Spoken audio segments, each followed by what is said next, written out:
Le média innovateur Camaprix TV.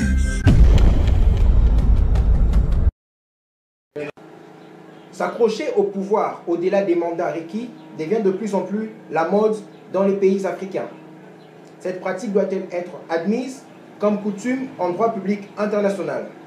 Bonjour, bonsoir, tout dépend de l'heure à laquelle vous êtes avec nous. Merci de suivre l'émission Powerful sur le média innovateur Camaprix Télévision. Suivons ceci, retrouvons-nous juste après. Au peuple, au peuple, au peuple, au peuple, au peuple. Nous allons faire une élection propre et saine. Choisir un nombre capable de sortir le pays de l'impasse. Pouvoir. Au peuple. Nous devons retracer la vérité. Le peuple doit exercer la pression pour retracer la vérité sous pression. Amenez-nous aux élections. Si on ne nous amène pas aux élections, la population va réagir. Et ça sera des actions fâcheuses. Pour que demain ou après-demain, nos enfants ou nos petits-enfants parlent de la révolution congolaise.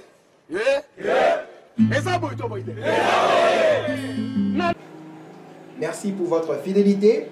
Aujourd'hui sur ce plateau, nous avons le plaisir de recevoir deux juristes avec lesquels nous allons examiner par un débat l'actualité de la République démocratique du Congo. Je m'en vais donc les saluer. Maître Serge Tizoubou Mwambaye, membre du parti politique Liberté, initié par l'honorable Germain Kambinga. Bonjour Maître Serge. Bonjour. Vous allez bien? Très bien. Ok. Et de l'autre côté, nous avons Maître Beyamboui, avocat près la cour d'appel de Bandundu, membre du parti politique Courant des démocrates rénovateurs, parti cher à son excellence Jean-Lucien Moussa, ministre d'État en charge du plan. Maître Serge, Maître Trésor, excusez-moi, bonjour. Oui, bonjour. Vous allez bien? Oui, très bien. C'est avec nos deux invités que nous allons faire l'actualité, le débat ou l'émission d'aujourd'hui. Nul n'est censé ignorer que la RDC est dans une situation compliquée, l'impasse qui trouble la RDC du point de vue politique, mais aussi juridique. Voilà pourquoi nous recevons des juristes avec qui nous allons débattre sur les points politico-juridiques ou juridico-politiques si vous voulez. Maître Serge, pour la première question. Le processus électoral congolais semble être un feuilleton interminable. Qu'est-ce que vous pensez de ce processus? Merci pour la parole. Ok. En fait, ce processus, comme vous le dites, semble être un feuilleton interminable. C'est juste parce que le politique congolais ne s'est pas imprégné du respect du texte. Si le texte était respecté, à ce jour, on a déjà eu des élections. De quel texte faites-vous allusion? La Constitution, les accords? La Constitution qui est la loi mère. Les accords, c'est en dessous. La Constitution, c'est la Constitution. L'esprit de la Constitution prévoit bien qu'il y a des élections après chaque 5 ans. Donc si les politiques congolais s'étaient imprégnés de ce que dit la Constitution, à ce jour, on aurait déjà eu des élections sans problème. Donc c'est ça le grand problème de ce pays. Le grand problème de ce pays, c'est le non-respect du texte. Quand je parle de texte, je fais allusion à la Constitution. Un point Maître Béa.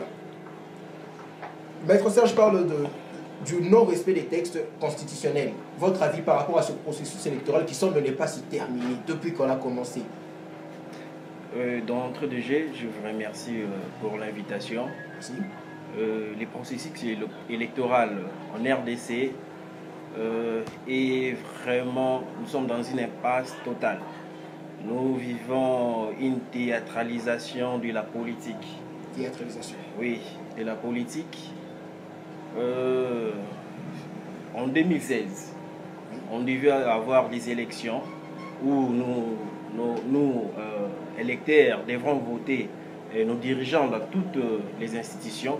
Malheureusement, pour s'accrocher au pouvoir, ces politiciens n'ont pas eu cette volonté d'organiser les élections et surtout de financer l'organe compétent pour organiser les élections qui est la CENI. Ils ne l'ont pas financé. Donc c'est pourquoi nous vivons dans cette impasse du processus électoral. Mais le problème à ce niveau? Est-il le problème d'argent ou le problème de volonté politique? Non. Pour donner l'argent à la CENI, ça dépend d'une volonté politique. Il faut une volonté politique pour que les gouvernements qui financent constitutionnellement, parce que chaque année, les parlements doivent voter un budget pour la CENI, pour l'organisation des élections. Par manque de volonté politique, ces gouvernements n'ont pas mis les moyens demandés par la CENI pour l'organisation des élections dans les délais. Et puis j'ai rejoint mon camarade, mon co-débatteur qui a dit c'est un problème aussi du respect de la loi, la Constitution. La Constitution a mis un chronogramme qui devrait être respecté, mais à ces jours, ce chronogramme n'est pas respecté. Nous sommes au-delà du mandat. Ok, dans tous les cas, n'est-ce pas que vous aussi, les juristes, vous favorisez ce désordre? Dans tous les cas, juristes de la majorité, de l'opposition, je ne sais pas moi, signataires, non signataires, tout ça. Non, non. Les juristes ne favorisent pas cette impasse. Les juristes sont là pour pour éclairer la population et les politiques. Nous sommes là pour leur dire que vous devez respecter la Constitution. C'est cette loi qui nous régit. On doit la respecter. Nous ne sommes pas là pour favoriser une quelconque violation de la loi. Nous sommes là pour éclairer cette population qui ne maîtrise pas les matières juridiques et ces politiques qui ne sont là que pour les besoins de la cause, c'est-à-dire pour les besoins égoïstes, pour leurs propres intérêts. C'est pourquoi ils sont en train de violer, de bafouer les règles. Nous allons y revenir, Maître Serge, la même question. N'est-ce pas que les juristes semblent favoriser ce désordre politique que nous vivons en RDC? Merci encore une fois pour la parole. Oui. À cette question, je vais répondre en deux volets. Vous dites que les juristes sont en train de favoriser tout ce qui s'est le désordre politique, tout ce qui se passe, le feuilleton qui ne fait que... Non, je dirais non. Pourquoi non? Le régime actuel n'est pas constitué que des juristes. C'est toute une machine qui avait un calendrier bien approprié entêté par les juristes afin de faire perdurer les choses. Dans cette machine-là, il y a des juristes, il y a des économistes, il y a des gens qui ont fait différentes branches à l'université. Et ces gens-là avec comme objectif de ne pas respecter la loi mère qui est la Constitution. Notamment les juristes. Notamment les juristes. Ce n'est pas un problème qu'on peut caricaturer sur les juristes, mais c'est un problème d'un ensemble, d'un régime, une classe politique qui veut s'accrocher au pouvoir parce que c'est le pouvoir qui leur donne tout ce qu'ils ont besoin. Ils peuvent faire tout ce qu'ils veulent. C'est ça le souci qui est dans le politique congolais, c'est se pérenniser au pouvoir afin de faire perdurer les choses. Ici, ce n'est pas un problème des juristes, ce n'est pas un problème des communicologues, des gens qui ont fait... Mais les juristes sont pour beaucoup dans ça. Oui, bien vous je avez veux dire. violé la Constitution et vous aidez la Constitution à être violée encore. Ce ne sont pas que les juristes qui ont volé. La Constitution est violée par les institutions. Mais au lieu de sécuriser, vous permettez, vous pérennisez cette violation. Voilà, c'est pour cela, là, le deuxième volet, il y a des juristes à la portée du pouvoir. Les juristes qui sont en train de faire tout pour créer des brèches. Par exemple, au niveau de la présidence de la République, créer des brèches afin que le président puisse perdurer le pouvoir. Je peux donner l'exemple, la loi électorale qui a créé des émaux en 2015, c'est cette proposition de loi. Ce sont des juristes qui ont essayé de changer les choses afin que la loi soit liée à l'identification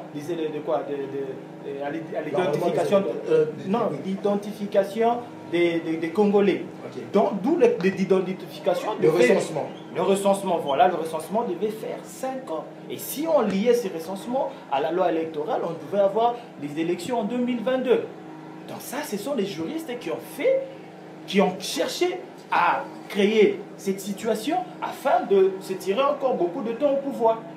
Donc c'est comme ça que je peux répondre à cette question en 2 volets pour te dire que ce ne sont pas seulement les juristes, parce qu'au sein de ce régime, il n'y a pas que des juristes. Et de 2, il y a aussi des matières spécifiques que le juriste table et... Nous y revenons, Maître Serge.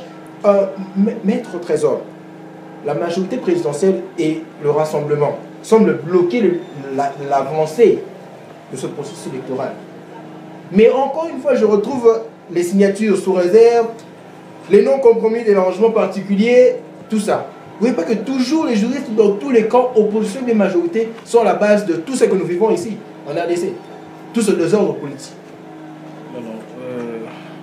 Moi, je pense que les rassemblements, bon, je ne suis pas dit rassemblement, les rassemblements a une responsabilité dans ces blocages. Mais la majeure responsabilité appartient à la majorité présidentielle. Parce que si nous voyons dans toutes les institutions, c'est la majorité présidentielle qui est majoritaire. Au Parlement ou à l'Assemblée nationale, c'est la majorité qui est là. Au gouvernement... Toutes ces institutions qui sont caduques d'ailleurs. Au gouvernement, c'est la majorité parce que c'est les gouvernements qui devaient financer. Ils sont de la majorité. À la CENI, qui sont majoritaires, c'est la majorité présidentielle qui sont majoritaires. Donc c'est pourquoi je dis que vient de la majorité. Oui, la mauvaise foi pour qu'il y ait avancement du processus électoral appartient à la majorité. Lorsqu'on dit majorité, on cache, donc c'est Kabila la mauvaise foi. Oui, et la majorité, les pères spirituels de la majorité, c'est Kabila. Donc nous devons indexer. C'est M. Kabila qui est les pères spirituels, je peux les dire, qui est ou bien l'autorité morale de la majorité. C'est lui et ses acolytes qui ne veulent pas, permettez-moi de les traiter des acolytes, c'est ses acolytes qui ne veulent pas que les processus électoraux connaissent un avancement quelconque. Maintenant, pour répondre à la question, si les rassemblements ou la majorité qui est fautif, qui bloque le processus électoral, je peux dire ceci. Le processus électoral est bloqué par la majorité au pouvoir. Okay. Donc les rassemblements, ne dites pas les rassemblements, je veux que vous puissiez revenir à la question. Parce que les rassemblements n'engagent pas toute l'opposition. Justement, mais il y a des opposants qui sont d'accord avec la majorité présidentielle. Là, ça ne pose pas de problème. Les opposants signataires de l'accord du 18 octobre. Non, non. La cité de l'OIA. Ce n'est pas le cas. Ce n'est pas le cas. Ici, je n'engage pas mon parti. J'ai mes opinions qui n'engageront que moi. Le processus électoral est bloqué par le pouvoir. Nous qui avons signé l'accord de la cité de l'OIA. Vous êtes d'accord avec la majorité? Nous ne sommes pas d'accord. Nous ne sommes pas d'accord avec la majorité. Comment être d'accord avec la majorité pendant que nous avons été à un dialogue à la cité de l'OIA? C'était pourquoi? Vous partagez les postes? Non, non, non, non, non. Vous partagez le pouvoir? Un accord, il y a une crise. L'accord est là pour régler la question politique. Quand il y a crise, donc nous avons été à la cité de l'OIA pour régler cette question, pour régler la question électorale, pour régler la question de la crise sociale. Vous n'avez pas réglé, vous êtes encore allé Permettez-moi, permettez-moi, pour régler cette impasse ou bien cette crise, qu'est-ce qu'il faut? Nous avons constaté la mauvaise foi du gouvernement Matata Ponyo d'organiser les élections. Okay. Nous ne pouvons pas ni voudrions que ces mêmes gouvernements qui ont manqué la volonté d'organiser les élections dans les délais, de continuer, parce que nous allons connaître toujours un blocage. C'est pourquoi nous avons dit, permettez-moi, c'est pourquoi nous avons dit qu'il doit y avoir une cogestion pour que tous nous puissions organiser les élections dans les délais voulus dans l'accord. C'est pourquoi dans l'accord, permettez, c'est pourquoi dans l'accord, C'est pourquoi dans l'accord, il y a eu un chronogramme. Oui. Un chronogramme où il n'y a pas eu de dates politiques, mais des dates sérieuses où les élections devront être organisées. Donc, nous ne sommes pas de pair avec la majorité. C'est pourquoi notre présence à l'accord de la CEDEAO de l'OIA. Si je vais un peu revenir en 2015, Oui. mon co-débatteur a dit qu'il y a eu des émeutes en 2015 par rapport à la loi électorale. Nous avons été dans la dynamique de l'opposition. Nous avons marché, nous avons contesté cette loi. Nous du CDR, nous de l'opposition, nous avons contesté. L'opposition signataire. Oui, l'opposition Parce que signataire. dans l'opposition, vous êtes encore divisé. Nous, l'opposition signataire de l'accord de la CEDEAO de l'OIA, nous avons été à la marche. Nous avons contesté cette loi. Et puis, nous avons eu gain de cause. Comment, par après, nous allons nous rebiffer pour dire que non, nous sommes d'accord avec... Non, non, nous ne sommes pas d'accord. Nous avons été à la CEDEAO de l'OIA pour régler la question de la crise. Et la question a été réglée.